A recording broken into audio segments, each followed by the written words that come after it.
ਸਤਿ ਸ਼੍ਰੀ ਅਕਾਲ ਜੀ, दैनिक सवेरा टीवी देख रहे हो ਤੁਸੀਂ। मैं हाँ विनीत कपूर। ਚੰਡੀਗੜ੍ਹ ਦੀ ਗੱਲ ਕਰੀਏ, ਚੰਡੀਗੜ੍ਹ ਦੇ ਵਿੱਚ ਪੋਲਿਊਸ਼ਨ ਦੇ ਗ੍ਰਾਫ ਦੀ ਗੱਲ ਕਰੀਏ, ਦੀਵਾਲੀ ਦਾ ਜਿਸ ਢੰਗ ਦੇ ਨਾਲ ਪਰਵ ਮਨਾਇਆ ਗਿਆ, ਆਤਿਸ਼ਬਾਜ਼ੀ ਹੋਈ, ਪਟਾਕੇ ਚੱਲੇ, ਉਸ ਦਾ ਪੋਲਿਊਸ਼ਨ ਤੇ ਕੀ ਅਸਰ ਪੈਂਦਾ ਹੋਇਆ ਨਜ਼ਰ ਆਇਆ, ਇਸ ਨੂੰ ਲੈ ਕੇ ਸਾਡੇ ਨਾਲ ਸੌਰਵ ਕੁਮਾਰ IFS ਹੈ, ਉਹਨਾਂ ਨਾਲ ਗੱਲਬਾਤ ਕਰਦੇ ਹਾਂ। ਸਰ, ਕਿਸ ਤਰ੍ਹਾਂ ਦੇਖਦੇ ਹੋ ਇਸ ਵਾਰ ਚੰਡੀਗੜ੍ਹ ਦੇ ਵਿੱਚ ਵੱਡੇ ਪੱਧਰ ਤੇ ਆਤਿਸ਼ਬਾਜ਼ੀ ਹੋਈ ਹੈ? ਰਾਤ ਦਾ ਸਮਾਂ 8 ਤੋਂ 10 ਤੇ ਐਵੇਂ ਲੱਗ ਰਿਹਾ ਸੀ ਵੀ ਸਾਰੀ ਦੀਵਾਲੀ ਜਿਹੜੀ ਹੈ ਇਸੇ ਸ਼ਹਿਰ 'ਚ ਮਨਾਈ ਜਾ ਰਹੀ है। पटाखे भी जलाए गए, आतिशबाजी हुई, पोल्यूशन तो इसका बड़े पद्धर पर असर होएगा जी?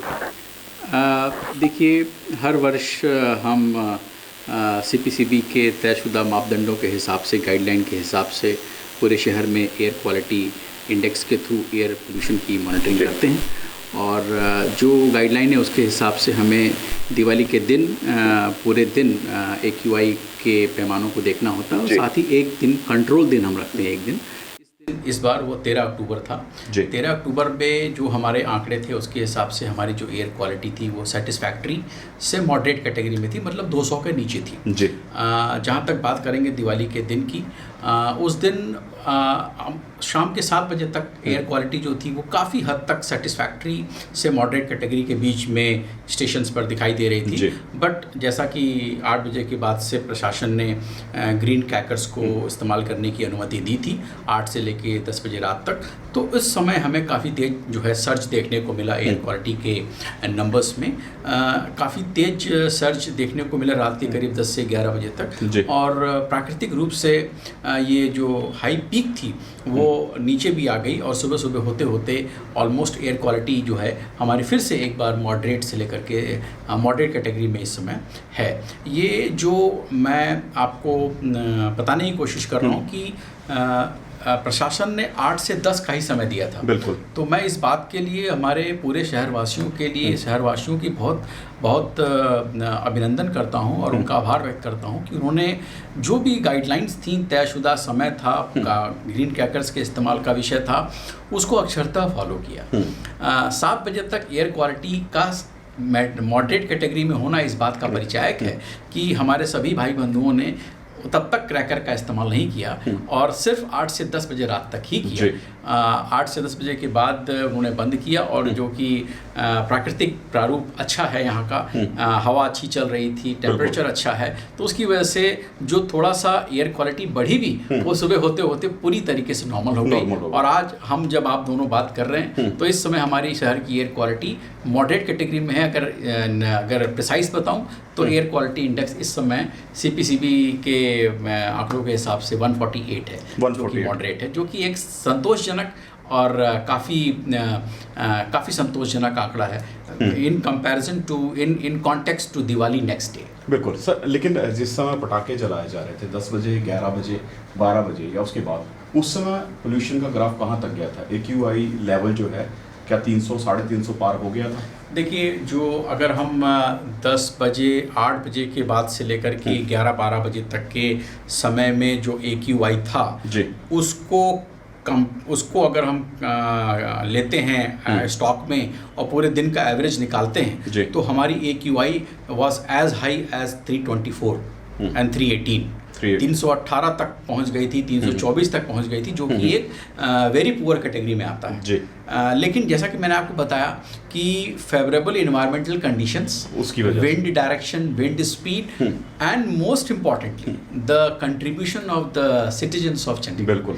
एंड जो जागरूकता उनके बीच में फैली है, जो उन्होंने डिसिप्लिन तरीके से समय का पालन किया और बढ़ चढ़ के जो सरकार के प्रयासों को उन्होंने सार्थक बनाया है, निश्चित रूप से वो प्रशंसनीय है, और हम सब इसका प्रेज, यानी उसी वजह से आज लोग जो हैं वो सुख की सांस ले रहे हैं। क्योंकि अगर हम दिल्ली की तस्वीरें देखें, दिल्ली में इस वक्त कहा जा रहा है कि एक आम व्यक्ति जो स्मोकिंग नहीं करता वो भी 12 से 13 सिगरेट के बराबर धुआं अपने अंदर ले रहा है। इसी तरह से कुछ और बड़े शहरों की तस्वीरें जो सामने आ रही हैं, उसके मुकाबले चंडीगढ़ जो है वो काफ़ी सिक्योर रहा इस बार। जी बिल्कुल। दिल्ली में मैं दिल्ली जैसे और कई शहरों में भी इस समय AQI जो है वो काफ़ी हद तक चैलेंज बनी हुई है, और उस परिप्रेक्ष्य में, उस कॉन्टेक्स्ट में, उस कंपैरिजन में Chandigarh is well placed, well better placed. और हमारी, जैसे मैंने आपको बताया, इस समय AQI जो 148 है। दिवाली के एक दिन बाद के परिप्रेक्ष्य में देखा जाए तो ये AQI संतोषजनक है। पराली का एक इशू बनता जा रहा है कि पराली जलाई जा रही है, कहते हैं उसकी वजह से भी पोल्यूशन हो रहा है। चंडीगढ़ में इसका कोई असर नहीं? देखिए, चंडीगढ़ में जो पैमाने हैं, जो इंडिकेटर्स हैं, जो एयर क्वालिटी को प्रभावित करते हैं, प्रतिकूल रूप से एडवर्सली अफेक्ट करते हैं, उसमें वैक्यूलर एग्जॉस्ट हैं, डस्ट हैं और भी कुछ एंथ्रोपोजेनिक फैक्टर्स हैं। जो हमारे आंकड़े हैं पिछले 1 महीने के, जो कि हम देखते हैं, उसमें मुझे इन दोनों के अलावा और कोई सिग्निफिकेंट कारक नहीं दिखाई देता। Dust of course yes, and vehicular exhaust yes, they are the very important and most important still when it comes to Chandigarh air quality. Dust क्या पराली की डस्ट माना जाए या फिर उसको जो आम सड़कों के ऊपर डस्ट होती है वो कारक माना जाए? जो आम डस्ट है हमारे आपके, यानी पराली का कोई फैक्टर काम? पराली जैसा आपको पता है, विदित है कि चंडीगढ़ में पराली का कोई विषय नहीं है। हमारे यहाँ कोई पराली जलाने का इंसिडेंट नहीं होता। यहाँ कल्चर के इस तरह के फील्ड्स नहीं हैं। निश्चित रूप से विंड स्पीड और विंड डायरेक्शन, जो ये दोनों फैक्टर्स हैं, कभी ये बड़ा इंपॉर्टेंट रोल प्ले करते हैं। अगर हमारे विसिनिटी में, हमारे अगल बगल जो एक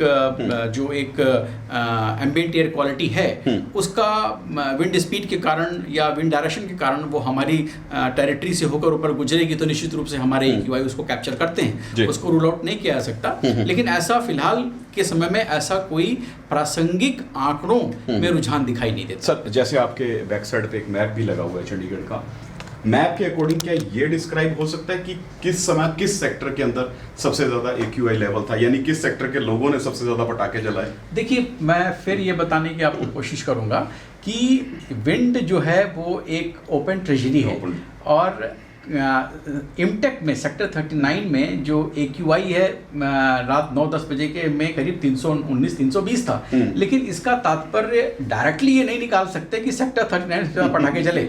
मोहाली बॉर्डर भी आ जाता है जी, उस समय हमें ये देखना होगा कि विंड स्पीड क्या थी, विंड की डायरेक्शन क्या थी, क्योंकि हो सकता है उस समय उस ऊपर से विंड की ऐसी स्पीड हो कि हमारा जो AQ continuous air quality monitoring station है, उसने उसको कैप्चर किया हो। तो देखिए, ये एक बड़ा शोध का विषय हो सकता है, लेकिन इस तरह से पिन पॉइंट नहीं किया जा सकता कि एक विशेष जगह पर जहाँ पर कि AQI ज़्यादा है वहाँ पे लोगों ने ज़्यादा पटाखे छोड़े या कहीं कम छोड़े। ये तो हम एक समग्र रूप से, एक कॉम्प्रिहेंसिव रूप से अपनी पूरी पॉलिटिकल बाउंड्री को ध्यान में रख के बनाते हैं। इसका मतलब ये भी नहीं कि सिर्फ चंडीगढ़ का ही इसमें है, इसमें जो हमारे फ्रिंज एरियाज़ में हैं उनके भी हमारे पास डाटा कैप्चर होते हैं, क्योंकि ये तो ओपन ट्रेजरी है। We can not refrain it to the political boundary of Chandigarh. क्या ऐसा हो सकता है कि पंजाब में अक्सर पराली का इशू आता है कि पंजाब के लोग, पंजाब के किसान पराली जलाते हैं, दिल्ली तक वो धुआं मार कर सके? देखिए, क्या है कि मैं आपको बताया कि वायु प्रदूषण में बहुत से कारक हैं जो कि उनका वायु प्रदूषण का प्रत्यक्ष और परोक्ष रूप से प्रभाव पड़ता है। उसमें डस्ट और भी जो एग्जॉस्ट हैं, डिफरेंट एग्जॉस्ट हैं जो एंटरप्राइज एक्टिविटी से होते हैं, उनका प्रभाव पड़ता है। निश्चित रूप से अगर हवा बह रही है और वायु में, अगर हमारे वातावरण में किसी भी तरह का कोई भी मानव जनित कारक उपलब्ध है, चाहे वो व्हीकल से हो, चाहे वो पराली से हो, चाहे वो डस्ट हो, चाहे कोई भी फैक्ट कोई भी हो, वो निश्चित रूप से प्रभाव दिखाएगा और हमें गाहे समय समय पर और इस तरह का हमें प्रभाव देखने को मिलता है। लास्ट ईयर के मुकाबले इस बार सिचुएशन कंट्रोल में है, क्योंकि यही वो मंथ थे जब पिछली बार आपकी तरफ से ही ये कहा जा रहा था कि लोग व्हीकल्स की कम इस्तेमाल करें, इवन की ग्रीन जो एरिया है वहाँ पर पानी का छिड़काव तक हो रहा था। इस बार सिचुएशन नॉर्मल नज़र आ रही है। अगर मैं कंपैरिजन करूँ 2022, 23 और 2024 की, तो मैं सिर्फ एक स्टेशन के अगर आपको कंपैरिजन का डाटा बताऊं तो सेक्टर 22 में हमारा एक CQMS है। उसमें 2022 में जो पीक AQI थी दिवाली की रात में, वो 324 से 330 के आसपास थी। 2023 में वो बढ़ के करीब 380-90 के आसपास हो गई। 2024 में वो 395 थी। लेकिन मैं फिर से आपको बताऊंगा, उसी स्टेशन पर इस बार 234 है। तो कहाँ 395 और कहाँ 234? तो हमें सभी अमूमन सारे स्टेशंस पर इस तरह का डिक्लाइन दिखा है। डिक्लाइन दिखा। एक आध स्टेशन ऐसे हैं जहां पर कि थोड़ा ज़्यादा भी हुआ है, लेकिन हमें अमूमन स्टेशंस पर डिक्लाइन दिखा है। ये पूरा का पूरा इसका श्रेय अगेन शहरवासियों को जाता है, जिन्होंने पूरे संयम का परिचय दिया, पूरे संतोष का परिचय दिया और पूरी सिंसियरिटी के साथ जो भी उनको आह्वान किया सरकारी महकमों ने, उसको उन्होंने अक्षरतः फॉलो किया और पूरे डिसिप्लिन के साथ सभी हमारे प्रयासों को सार्थक बनाने में मदद किया। Thank you sir, thank you. Thank you. ਬਿਲਕੁਲ ਦੇਖੋ, ਸਿੱਧੇ ਤੌਰ ਤੇ ਚੰਡੀਗੜ੍ਹ ਦੀ ਪਬਲਿਕ ਅਵੇਅਰ ਹੈ, ਜਾਗਰੂਕ ਹੈ, ਜਾਣਦੀ ਹੈ ਕਿ ਕਿਸ ਢੰਗ ਦੇ ਨਾਲ ਇਨਵਾਇਰਨਮੈਂਟ ਜਿਹੜਾ ਉਸ ਨੂੰ ਸੁਰੱਖਿਅਤ ਰੱਖਿਆ ਜਾ ਸਕਦਾ ਹੈ। ਔਰ ਅੱਜ ਉਸੇ ਦਾ ਐਗਜ਼ਾਮਪਲ ਦਿੱਤਾ ਗਿਆ ਹੈ ਕਿ ਜਿਸ ਢੰਗ ਦੇ ਨਾਲ ਟਾਈਮ ਦਿੱਤਾ ਗਿਆ ਸੀ 8 ਤੋਂ ਲੈ ਕੇ 10 ਵਜੇ ਤੱਕ ਦਾ, ਉਸੇ ਸਮਾਂ ਇੱਥੇ ਆਤਿਸ਼ਬਾਜ਼ੀ ਹੋਈ, ਪਟਾਕੇ ਚਲਾਏ ਗਏ, ਜਿਸ ਦਾ ਅਸਰ ਇਹ ਹੋਇਆ ਕਿ ਪੋਲਿਊਸ਼ਨ ਇੱਕ ਵਾਰ ਤੇ ਲੈਵਲ ਉਸ ਦਾ ਵਧਿਆ, ਲੇਕਿਨ ਉਸ ਤੋਂ ਬਾਅਦ AQI ਜਿਹੜਾ ਹੈ ਡਾਊਨ ਹੋਇਆ, ਨੋਰਮਲ ਸਥਿਤੀ ਦੇ ਵਿੱਚ ਆਇਆ। ਔਰ ਅੱਜ ਚੰਡੀਗੜ੍ਹ ਦੀ ਆਬੋ ਹਵਾ ਜਿਹੜੀ ਹੈ ਬਿਲਕੁਲ ਸਾਫ਼ ਹੈ, ਕਿਸੇ ਤਰ੍ਹਾਂ ਦਾ ਕੋਈ ਪੋਲਿਊਸ਼ਨ ਜਿਹੜਾ ਉਹ ਨਜ਼ਰ ਨਹੀਂ ਆਉਂਦਾ। ਜਿਹੜਾ AQI ਹੈ ਉਹ ਵੀ ਨੋਰਮਲ ਲੈਵਲ ਤੇ ਚੱਲ ਰਿਹਾ, ਯਾਨੀ ਕਹਿ ਸਕਦੇ ਹਾਂ ਕਿ ਇਸ ਵਾਰ ਚੰਡੀਗੜ੍ਹ ਵਾਸੀਆਂ ਨੇ ਸੂਝ-ਬੂਝ ਦੇ ਨਾਲ ਹੀ ਆਤਿਸ਼ਬਾਜ਼ੀ ਕੀਤੀ ਹੈ, ਪਟਾਕੇ ਚਲਾਏ ਨੇ, ਤਾਂ ਕਿ ਉਹ ਵੀ ਸੁਰੱਖਿਅਤ ਸਾਹ ਲੈ ਸਕਣ ਔਰ ਹੋਰ ਲੋਕ ਜਿਹੜੇ ਨੇ ਉਹਨਾਂ ਦੇ ਸਾਹ ਵੀ ਸੁਰੱਖਿਅਤ ਹੋ ਸਕਣ। ਕੈਮਰਾ ਪਰਸਨ ਆਨੰਦ ਦੇ ਨਾਲ ਵਿਨੀਤ ਕਪੂਰ, ਦੈਨਿਕ ਸਵੇਰਾ TV, ਚੰਡੀਗੜ੍ਹ।